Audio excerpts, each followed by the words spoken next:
नमस्कार पब्लिक क्विजमा म यहाँलाई स्वागत गर्छु। यति बेला म सिमरा पार्कमा रहेको छु र मसँग यहाँ घुम्न आउनुभएको एकजना स्थानीय हुनुहुन्छ। म उहाँको पहिला परिचय लिन्छु र एउटा साधारण प्रश्न गर्छु र उहाँले मिलाउनु भयो भने म उहाँलाई गिफ्ट पनि दिन्छु। नमस्कार, एकपटक आफ्नो परिचय दिनुहोस् न। मेरो नाम रामप्रसाद खनाल, घर बिरगञ्ज हो। बिरगञ्ज राधेमाई। हजुर। अनि यहाँ घुम्न आउनु भएको छ? हजुर, घुम्न आयो। कस्तो लाग्यो सिमरा पार्क? सिमरा त पहिलेदेखि नै सुन्दर हो हैन। यो परिवेश वातावरण अनुसार राम्रो हो।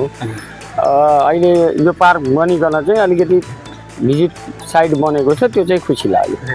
एकदमै मन परेको कुरा चाहिँ के देख्नुभयो यहाँ? यहाँ अरू केही देखिँदैनौँ, त्यहाँ जङ्गली जानवर देखिया छ, त्यो सबभन्दा राम्रो त्यही हो। त्यही लाग्यो।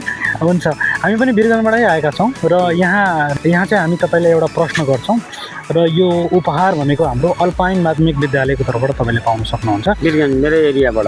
हजुरको एरियाबाट। हजुर, हजुरले भन्नु पर्यो एटिएमको फुल फर्म के हो? एटिएम पैसाहरू झिक्छौँ, त्यसले काहीँ झिक्नु भएको सरले पनि? एटिएमको फुल फर्म चाहिँ मलाई पनि त्यति आइडिया छैन। एटिएम भनेपछि एटिएमै भनिन्छ, त्यति हो।